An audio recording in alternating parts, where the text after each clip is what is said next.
Քո ուշադրությունը գողացել են, բայց դու դա չես էլ նկատել։ Իրականում նրանք չեն գալիս քո փողի հետևից, քո գույքի հետևից, նրանք գալիս են քո ուշադրության հետևից, նրանք գալիս են տիրելու քո ուշադրությանը, և եթե նրանք տիրեն քո ուշադրությանը, ապա նրանք կտիրեն նաև քո ժամանակին, քո գույքին, քո փողին և վերջ-վերջո նաև քո կյանքին։ Նկատել ես, որ միտքդ դաշտ է, բայց նա այլևս խաղաղ դաշտ չէ, այն վերածվել է խաղադաշտի և պատերազմի դաշտի, որտեղ հոգևոր պատերազմ է ընթանում, ամեն մի հավելված, ամեն մի գովազդ, նույնիսկ ամեն ծանուցում պայքարում են մեկ բանի համար, քո ուշադրության համար, և եթե նրանց հաջողվի գրավել քո ուշադրությունը, տիրել քո ուշադրությանը, ապա նրանք կտիրեն նաև քո գրպանի պարունակությանը, կտիրեն քո ժամանակին և վերջ-վերջո կտիրեն քո կյանքին։ Եվ այսօր կատաղի պայքար է մղվում մեկ բանի համար, մարդկային ուշադրության համար, և եթե նրանց հաջողվի մի պահ գողանալ քո ուշադրությունը, հափշտակել, կենտրոնացնել քո ուշադրությունը իրենց վրա, ապա վստահ եղիր, որ նրանք կտիրեն նաև քո ունեցվածքին, քո ժամանակին և քո փողերին։ Բայց այսօր հարցը փողը չէ, հարցը քո միտքն է, և թե այն, թե ով է իշխում այդ մտքի վրա, Քրիստոսը, թե ալգորիթմը։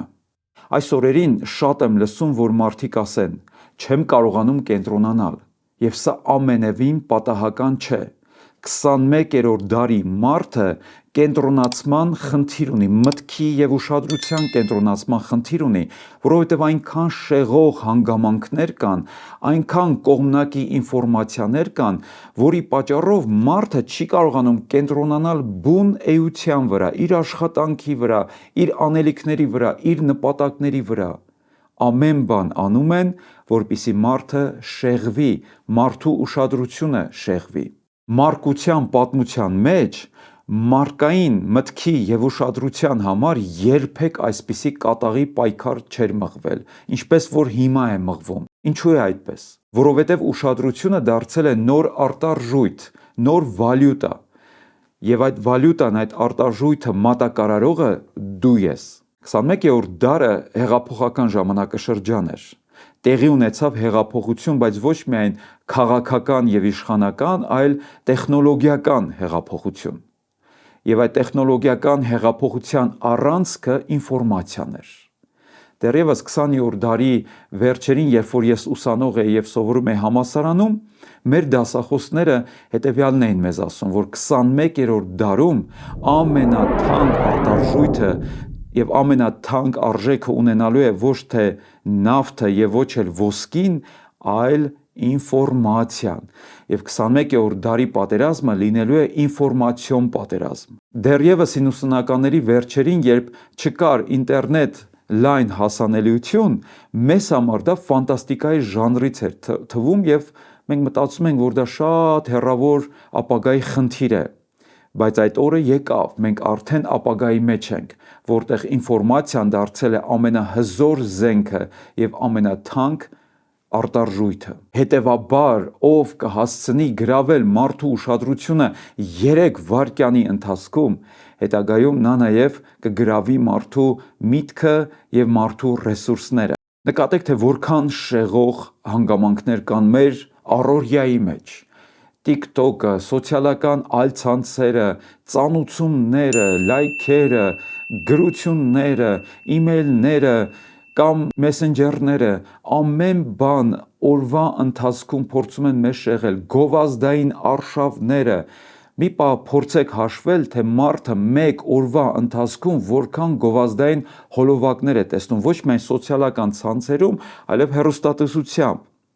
Նաև գովազդային պաստառները, մարդու ուղեղը շարունակական գրոհի մեջ է և երբեմն այդ գրոհին այլևս չի դիմանում և հանձնվում է։ Սա պարզապես տեխնոլոգիական խնդիր չէ, սա հոգևոր պատերազմ է, պատերազմ մեր մտքի համար, պատերազմ մեր ուշադրության համար, և ով տիրեց մեր ուշադրությանը, նա էլ կտիրի մեր սրտին, մեր էմոցիաներին եւ վերջ-վերջո մեր կյանքին։ Եվ այս ոդքասթը նրանց համար է, ովքեր ցանկանում են ետ վերցնել իրենց կենտրոնացումը, իրենց ուշադրությունը, ովքեր ցանկանում են բժշկվել ապա կենտրոնացումից եւ մտածրիվ վիճակներից եւ ցանկանում են վերա կենտրոնացնել իրենց ուշադրությունը բուն կյանքի նպատակի վրա։ Եկեք մի պահ մտածենք այն մասին, թե ինչպես է խեղվել եւ շեղվել 21-րդ դարի մարդու ուշադրությունը։ Ընդհանրապես 21-րդ դարը մեզ պարգևեց անսահմանափակ ընտրություն, բայց մի սահմանափակ բան խլեց մեզանից, դա մեր կենտրոնացումն էր, դա մեր ուշադրությունն էր։ 2011 թվականին Microsoft ընկերությունը մի գիտական հետազոտություն արեց եւ բացահայտեց, որ ժամանակակից մարդու կենտրոնացման ժամանակահատվածը ընդամենը 8 վայրկյան է։ Որպեսզի համեմատության համար ավելի պարզ դառնա, ձկան տեսակ կա, որի կենտրոնացումը 9 վայրկյան է։ Հետևաբար պատկերացնում եք 21-րդ դարի մարդու կենտրոնացման ուժը ընկել է մինչև 8 վայրկյանի։ Սա ողբերգություն է եւ սա դեռևս 2011 թվականի հետազոտությունն է։ Ես վստահ եմ, որ հիմա դա մոտավորապես 5 վայրկյանի տևողություն ունի, այսինքն այդ 5 վայրկյանի ընթացքում եթե որևէ մարքետոլոգի, որևէ կազմակերպության, որևէ ապրանք վաճառողի հաջողվեց հափշտակել ձեր ուշադրությունը, շատ մեծ է հավանականությունը, որ նա կհափշտակի նաև ձեր ֆինանսները, ձեր գումարները։ Ուրեմն տեսնում ենք ինչ կատաղի պատերազմ է մղվում մարդկային ընդամենը մեկ բանի համար՝ ուշադրության համար, այսինքն մտասևեռման համար, կենտրոնացման համար, եւ սա հոգեվոր պատերազմ է։ Հետևաբար աշխարհը դարձել է հիպերակտիվ, յուրաքանչյուր ալգորիթմ կառուցված է այնպես, որ գողանա քո ուշադրությունը եւ բթացնի, ոչ թե տեղեկացնի։ Շատ անգամ մեզ թվում է, որ պարզապես մենք տեղեկատվություն ենք կորզում, ջրի, ինֆորմացիա, բայց իրականում ալգորիթմի նպատակը մեզ տեղեկացնելը չէ։ Համացանցային ալգորիթմի նպատակը մեզ բթացնելն է։ Շատերը օգտագործում են, չէ, ասում են զոմբիացնել։ Եվ հենց այս զոմբիացումը, այդ բթացման process-ն է, որ մարդու ուղեղը այլևս չի կարողանում երկար ֆիլմեր նայել, երկար տեսանյութեր նայել, գրքեր կարդալ, վերլուծություններ անել, որովհետև նրա ուղեղը արդեն այնպես է դասավորված եւ կառուցված, որ ալգորիթմը նրան փչացրել է, որ նա միայն կարճ դատողություններ պետք է անի, կարճ հոլովակներ պետք է նայի, որ նրա համբերությունը այլևս չի հերիքում երկար ինֆորմացիա կարդալ, վերլուծել։ Շատերը անգամ նկատել են, որ պարզապես վերնագրերով են դատողություն անում եւ ոչ թե բովանդակությամբ։ Շատերը կաղապարով են դատողություններ անում եւ ոչ թե գաղափարով։ Հետևաբար տեսնում ենք, որ 21-րդ դարի մարդը գաղափարազուրկ է դարձել եւ հենց սա է զոմբիացման process-ը՝ տիրել ձեր ուշադրությանը, գողանալ ձեր կենտրոնացումը, դարձնել ձեզ մտածրիվ, որպեսզի դուք չկարողանաք կենտրոնանալ մեկ բանի վրա, մեկ նպատակի վրա եւ հետագայում նաեւ կարողանան ձեզ դարձնել կառավարելի։ Եկեք տեսնենք, թե ուշադրության գրավման կամ մարդու ուշադրությունը գողանալու ինչ հզոր գործիքներ կան այսօր իրականության մեջ։ Տեսնում ենք TikTok-ը, տեսնում ենք Instagram-ը, Reel-երը, Short-երը YouTube-ի, որոնք կարճ, արագ տեղեկատվություն են տալիս մարդուն, բայց արդյունքում մարդուն դոֆամինային էֆեկտ են տալիս, հաճույք են պատճառում, կարճատև հաճույք։ Գիտեք, կան թմրանյութեր, որոնք մարդուն անջատում են, չէ, բթացնում են, բայց դրա դիմաց մարդուն հաճույք են պատճառում։ Սա էլ մեր ուղեղի կարծես թմրանյութը լինի, կարճատև էֆեկտ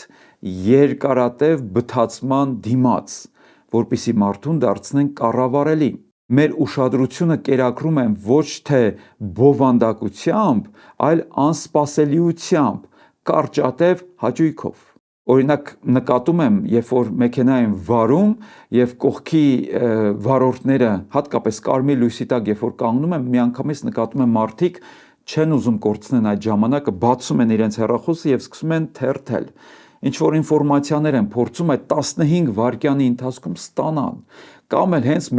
մեքենա վարելու ընթացքում որքան շատ են շեղումները։ Բարեկամներ, ցավով պետք է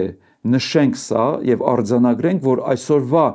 վթարների պատճառը այլևս հարբեցողությունը չի, այլևս խմիչքից կախվածությունը չի, այլ ուրիշ կախվածություն է, կախվածություն հեռախոսներից, սոցիալական ցանցերից, ծանոթություններից, երբ մարդը հնդածս ուզում է նաև ինտերնետով տեսնել, թե ինչ է կատարվում եւ արդյունքը ողբերգական է լինում։ Ընդամենը մեկ ծանոթման պատճառով Facebook-ի կամ Instagram-ի կամ մեկ կարճատև հաճույքի եւ ինֆորմացիայի պատճառով որքան ողբերգական կյանք խլող դառը փորձառություններ են լինում։ Եվ սա հիվանդություն է, իսկապես հիվանդություն է։ Ես նկատում եմ ամեն օր մեքենա վարելու ընթացքում որքան են մարդիկ շեղվում իրենց հեռախոսների պատճառով եւ որքան ծանր գին են վճարում դրա համար։ Արդյունքում մենք մի բան ենք տեսնում, որքան նյութը բացասական է, այնքան մեր ուղեղի համար կլանելի եւ հետաքրքիր է, եւ մեր ուղեղը ի բնատուր կերպով միշտ փնտրում է վտանգը, ինչու, որպեսզի մեզ պաշտպանի, եւ կենտրոնանում է վտանգի վրա, կենտրոնանում է մի բանի վրա, որը բացասական է, եւ դա մեր մեջ նաեւ կրքեր է հարուցում, եւ արդյունքում մեր ուղեղը դառնում է մագնիս, որը կլանում է ամեն տեսակի բացասական, կյանք քայքայող ինֆորմացիան, որը նաև հանգեցնում է հոգեկան լուրջ խանգարումների։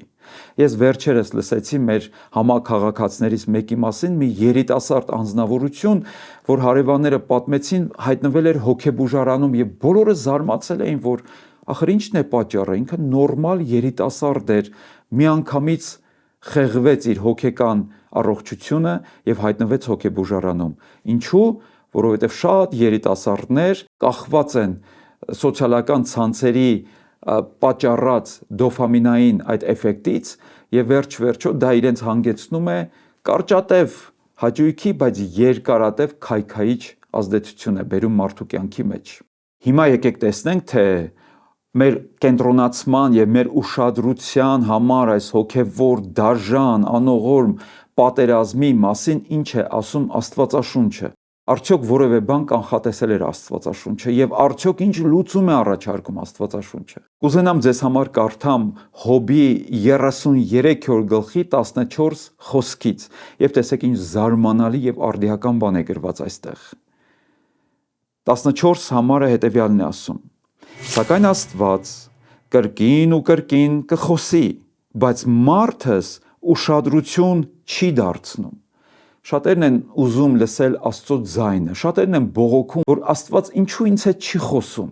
չէ՞ որ ես ուզում եմ լսել նրա ձայնը։ Աստվածաշունչը չի ասում, որ Աստված լուռ է մնում միշտ, բայց ասում է, որ նա խոսում է, թեպետ շատերը չեն լսում նրա ձայնը։ Ինչու չեն լսում, որովհետև գրված է ուշադրություն մարդը չի դարձնում։ Աստված կրկին ու կրկին է խոսում, բայց մարդը ուշադրություն չի դարձնում։ Ինչու չի դարձնում ուշադրություն, որովհետև մարդու ուշադրությունը շեղված է այլ բաներով, կարճատև բաներով, ինչ որ միտեղ հրավառություն կա, ինչ որ միտեղ հրատապ մի բան կա, ինչ որ միտեղից ծանուցում է եկել եւ նա արագ պետք է մի բան ստուգի, հետաքրքրվի դրանով եւ նա կորցնում է Աստծուն իր կենտրոնացումից։ Շարունակության մեջ ասում է երազում, գիշերվա տեսիլքում, մարկանց վրա խորք ունիչնելիս, անկողնում քնելիս։ Եվ հետո եթե կարդանք շարունակությունը, ապա կտեսնենք, որ Աստված փորձում է մարդուն կենտրոնացնել իր վրա, պատգամի վրա, վտանգի վրա, բայց մարդ ուշադրություն չի դարձնում, վերջ-վերջո ասում է Աստված երբեմն թույլ է տալիս մարդու կյանքի մեջ ցավեր լինեն, որովհետև ցավի ժամանակ մարդը վերարժևորում է իր կյանքը, վերաիմաստավորում է իր կյանքը, վերակենտրոնացնում է իր ուշադրությունը։ Եվ տեսեք արդյունքում ինչ է լինում, ասում է, երբ որ դա պատահում է մարդու հետ, եւ այդ ժամանակ, երբ որ Աստված գրավում է մարդու ուշադրությունը, տեսեք 26-րդ խոսքում գրված է Աստծուն կաղոթի եւ Աստված կընդունի նրան։ Ահա Աստծո նպատակը, որպեսզի մեզ օգնի, որ մենք կենտրոնանանք իր վրա, որպեսզի մեր աղոթքները, մեր կարիքները բերենք նրա ներկայության մեջ, որպեսզի մենք փնտրենք նրան եւ այդ ժամանակ Աստված կընդունի մեզ եւ կօգնի մեզ։ Եվ տեսեք նաեւ, թե Դավիթ թագավորը 86 Սաղմոսի 11 խոսքում ինչ կարևոր աղոթք է անում։ Ես կուզենամ, որ այս աղոթքը դառնա նաև մեր աղոթքը, որպեսզի մենք պարբերաբար այս աղոթքը արծարծենք մեր սրտի մեջ։ 11-րդ խոսքում գրված է. Տեր, ցույց տուր ինձ քո ճանապարհը։ Միթե հրաշալի աղոթք չէ։ Մենք մեր ճանապարհներն ունենք, բայց Աստված ասում է ձեր ճանապարհները իմ ճանապարհները չեն, բայց դուք կարիք ունեք, որպեսզի ես ձեզ ցույց տամ իմ ճանապարհները, եւ Դավիթն էլ աղոթում է. ցույց տուր ինձ քո ճանապարհները, որ ես ընթանամ քո ճշմարտությամբ, միացրու իմ սիրտը, որ վախենա քո անունից։ Նախորդ թեմայի ժամանակ ես ասացի, որ Աստվածաշնչում միտքը եւ սիրտը գրեթե հոմանիշներ են։ Եվ երբ որ Դավիթն աղոթում է, որ միացրու իմ սիրտը, այսինքն մեկ սիրտ տուր ինձ, ամբողջական դարձրու իմ սիրտը, սա նաև նշանակում է միացրու իմ միտքը, միացրու իմ ուշադրությունը, միասնական դարձրու իմ կենտրոնացումը, որ վախենա քո անունից։ Դավիթն էլ հասկացել էր, որ մարդու խնդիրը հենց նաև սրա մեջ է, նա մտածրիվ է, սատանան շեղում է մեր ուշադրությունը, սատանան բաժանում է մեր սիրտը, մասնատում է, որ մտքով ուրիշ տեղ լինենք եւ թափառենք անընդհատ մտքով։ Դրա համար ասում եմ միտքս միասնական դարձրու, որպեսզի կենտրոնանամ քեզ վրա եւ քո անունից վախենամ։ Եվ տեսեք շարունակությունն ասում է. իմ ամբողջ սրտով պիտի գոհություն մատուցեմ քեզ։ Երբ որ Աստված միացնում է մեր միտքը, ապա մեր ամբողջ բովանդակ մտքով, էությամբ եւ սրտով կենտրոնացված Աստծո վրա պետք է գոհություն մատուցենք նրան։ Սա հրաշալի մի աղոթք է։ Հիմա վերջում ուզում եմ խոսել այն մասին, թե ինչպես վերականգնել մեր ուշադրության կենտրոնացումը։ Հեշտ բան չի։ Այսօրվա երեխաներն էլ, եթե նկատեք, որքան են անընդհատ շեղվում եւ կարճատև էֆեկտներ են ուզում, ինչ որ մեկին մուլտ են միացնում, մյուսը հեռախոսի մեջ է, խաղ է խաղում, արագ գործողություններ են իր աչքը, անընդհատ նոր գործողություններ է տեսնում, դրա համար նա չի կարողանում կենտրոնանալ առօրյա կյանքի վրա, դասերի վրա, ընթերցանության վրա, բայց Աստվածաշունչը բուժում ունի մեզ համար։ Եկեք հիմա նայենք, թե որն է Աստվածաշնչյան բուժումը եւ Աստվածաշնչյան լուծումը։ Ուրեմն առաջին, սահմանիր քո ուշադրության արժեքը եւ նիշը։ Թույլ մի տուր, որ ամեն փոքր բան գողանա քո թանկ ուշադրությունը եւ կենտրոնացումը։ Սահմանիր ինչ-որ նիշ, սահմանիր ինչ-որ սահման, որ դրանից ավել քո միտքը իրավունք չունի թափառի եւ դեգերի, այլ փորձիր անընդհատ հետ հավաքել քո ուշադրությունը։ Թույլ մի տուր, որ ինչ-որ բաներ գողանան քո ուշադրությունը։ Թույլ մի տուր, որ քո թանկ ժամանակը ծախսվի ինչ-որ անարժեք բաների վրա կենտրոնանալու պատճառով։ Երկրորդ, սահմանիր սոցիալական ցանցերի դիետա։ Գուցե տարօրինակ թվա ձեզ համար սա, բայց այո, կա նաև այդպիսի դիետա, չէ՞ որ մեր մարմնի համար էլ կարևոր է դիետա։ Մենք ամեն բան մեր բերանը չենք տանի, մենք ամեն ժամի չենք ուտի, եթե ուտենք կվնասենք մեր առողջությունը եւ ավելորդ քաշ ձեռք կբերենք։ Հիմա նույնն էլ մտքի դիետան է։ Եթե ամեն բան կարդանք, ամեն բան գրավի մեր ուշադրությունը, ամեն գովազդի հետևից գնանք, ամեն հոդվածի հետևից գնանք, էներգիա, ջանք, ժամանակ դնենք, ապա մեր ուղեղը այնպես կծանրաբեռնվի, որ մի օր վստահեցնում եմ այլևս չի դիմանա։ Եթե մենք հիմա ինչ-որ մի հնարով անալիզ անեինք, քննության ենթարկեինք, հարցում անենք մեր ուղեղին, ապա նա շատ բողոքներ ունի մեզանից։ Ուրեմն դիետա սահմանիր։ Իհարկե հեշտ չի լինի։ Մեր ուղեղը, որ սովորել է սոցիալական ցանցերի թմրանյութին, ինքը կպահանջի, ինչպես որ ծխողից ծխախոտ իր ձեռքից առնում են, ինչ վիճակում է, չէ՞, անընդհատ իր ձեռքերը գրպան է տանում, վայ սիգարետս չեմ վերցրել, մի հատ վերադառնամ տուն, մի հատ գնամ խանութ կամ մեկից մի հատ սիգարետ խնդրեմ, որովհետև իր մոտ տագնապ է սկսվում։ Մեր ուղեղի մոտ էլ կարող է նման իրավիճակներ լինել, երբ որ երկար ժամանակ չենք մտնում սոցիալական ցանցեր, բայց ոչինչ, փորձեք ձեզ տիրապետել, հենց սա դիսցիպլին է, սա ձեր ուղեղի եւ ձեր առողջության համար օգտակար է։ Դիետա սահմանեք, ժամանակ դրեք, ինչ որ մի ծրագիր քաշեք, որ դրանից ավել թույլ չտա, որ դուք անընդհատ թափառեք սոցիալական ցանցերում։ Ուրեմն երկրորդ, դիետա սահմանեք ձեր մտքի համար։ Երրորդ, կարող ես անջատել քո հեռախոսի ծանուցումները։ վերջ-վերջո ինչ որ դարակազմիկ բան չի լինի կամ աշխարհացուց բան, որ դու վախենում ես բաց թողնել։ Անջատիր այդ ծանոթությունները եւ ունեցիր օրվա հստակ ժամ, որ այս ժամին եմ մտնելու սոցիալական ցանցեր, այս ժամին եմ ստուգելու իմ նամակները կամ հաղորդագրությունները եւ դրանից հետո ես կկենտրոնանամ իմ առօրյա գործերի, նպատակների կամ ընթերցանության վրա։ 4. Ամեն առավոտ, երբ արթնանում ես, միշտ տապիր դեպի էկրան։ Շատերն են միանգամից իրենց առաջի գործողությունը միջև լվացվելը, միջև նախաճաշելը, միանգամից վերցնում են հեռախոսը եւ ստուգում են։ Արդյոք ինչ-որ մեկ ինձ մի բան չի գրել, արդյոք ինչ-որ մի ծանոթում ինձ չի եկել, միշտ տապիր դեպի էկրան, այլ շտապիր քո առավոտվա թար միտքը տրամադրել Սուրբ Հոգու ուղղորդմանը եւ Աստծո խոսքին։ Հեռախոսի փոխարեն Աստվածաշունչը դիր քո կողքը եւ առավոտյան բացիր եւ փորձիր ստուգել ինչ ծանոթություններ ունես Աստծուց։ Դուք պատկերացնում եք, եկեք մի պարզապես մտածենք այս մասին, մարդը օրվա ընթացքում քանի անգամ է ստուգում իր հեռախոսը։ Հաշվել են, որ միջին վիճակագրական մարդը օրական շուրջ 96 անգամ ստուգում է իր հեռախոսը։ Հիմա պատկերացրեք, եթե մարդը գոնե դրա կեսը ստուգեր Աստվածաշունչը, բացեր եւ կարդար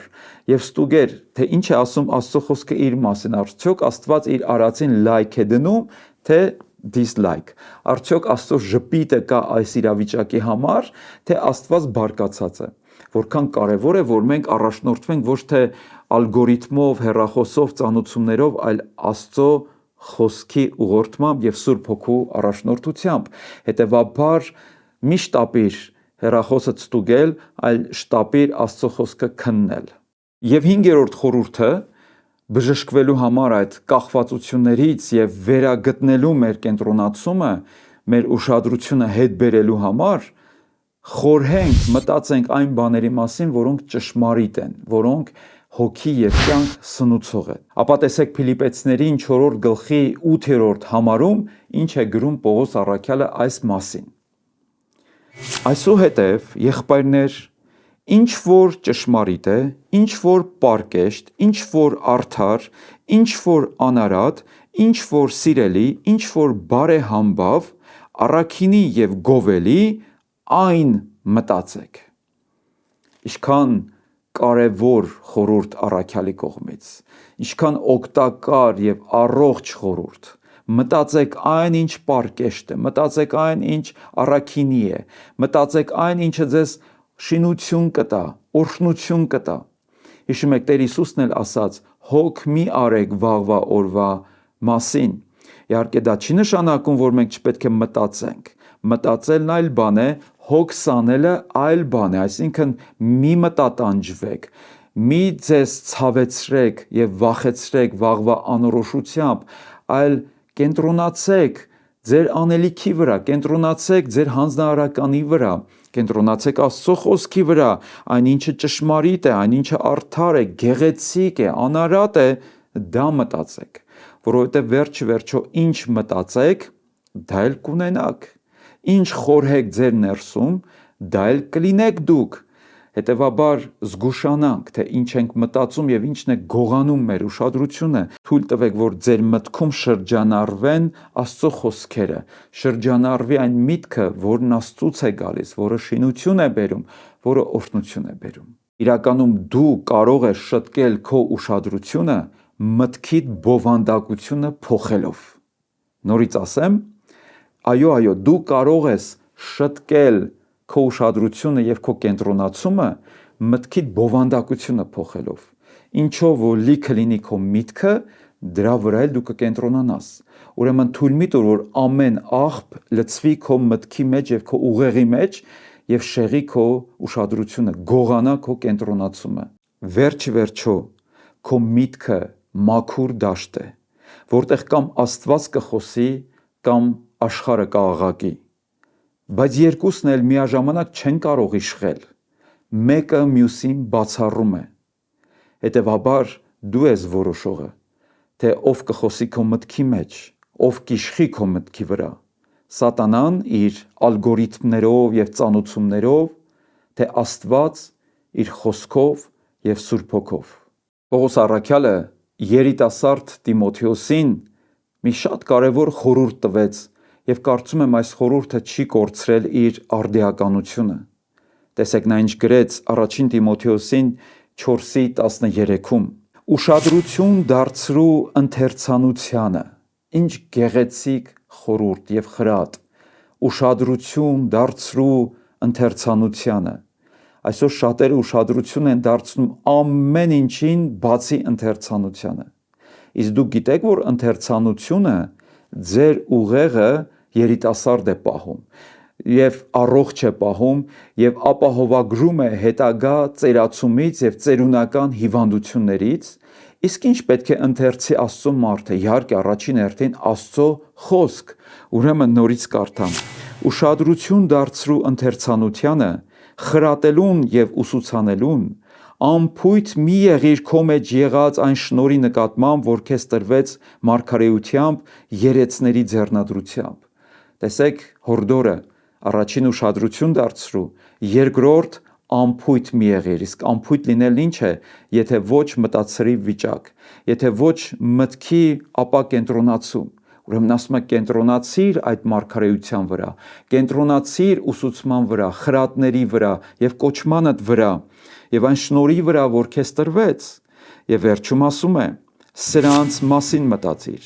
սրանց մեջ եղիր, որ քո առաջադիմությունը բոլորին հայտնի լինի։ Եվ հիմա ուշադիր, ասում է ավարտը հետևյալը. ուշադիր եղիր ինքդ քո և ուսուցման նկատմամբ ու դրա մեջ հարատևիր, որովհետև այդ անելով կփրկես թե ինքդ քեզ, թե քեզ լսողներին։ Ուշադիր եղիր ինքդ քո հանդեպ։ Սա ուղղակի ոսկե խորհուրդ է Պողոս առաքյալի կողմից։ Ես չգիտեմ այլևս ինչ ձև Աստծո խոսքը պետք է ահազանգի մեզ համար։ Սիրելի բարեկամներ, իսկապես կարիք ունենք ուշադիր լինել ինքներս մեզ, բայց երիտասարդ Տիմոթեոսը ինչպես պիտի ուշադիր լիներ իր հանդեպ, եթե առաջինը ուշադիր չլիներ Աստծո խոսքի հանդեպ, եթե իր միտքը չտար Աստծո խոսքին, այլ տար ուրիշ բաներին, նա չէր կարող կենտրոնանալ իր վրա։ Իսկ վերջում ասում է, եթե այդպես անես, կփրկես թե ինքդ քեզ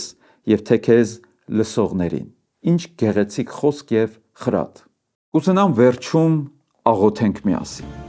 Աղոթենք մեր մտքի համար, աղոթենք մեր ուշադրության և կենտրոնացման համար, որովհետև Քրիստոսը չեկավ, որ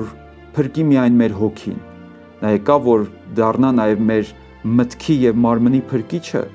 Մեր մարմինը դարձրեց Սուրբ Հոգու տաճար, բայց մեր միտքն էլ պետք է ամեն օր նորոգվի Աստծո խոսքով, որպեսզի կարևոր օգուտներ քաղի, հոգևոր օգուտներ մեր կյանքի համար։ Ուրեմն աղոթենք։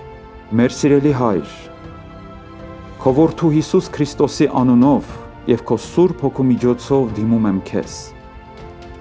Շնորհակալ եմ քո սթափեցնող խոսքի համար, որը զարթուցիչի դեր է կատարում իմ կյանքի մեջ և թույլ չի տալիս, որ ես մահացու նիրհի մեջ հայտնվեմ։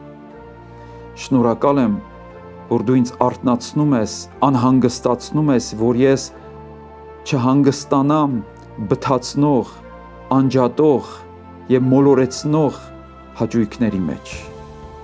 Շնորհակալ եմ, որ այսօր դու օգնում ես, որ ես վերաիմաստավորեմ իմ կյանքը, և ես հիմա խնդրում եմ, օգնիր ինձ, Սուրբ Հոգովդ ուժ և կարողություն տուր ինձ, որպեսզի իմ միտքը կենտրոնանա այն բաների վրա, որոնց վրա պիտի կենտրոնանա, և խուսափի այն բաներից, որոնցից պիտի խուսափի։ Այո, ես այսօր հասկացա, որ իմ միտքը կռվի դաշտ է,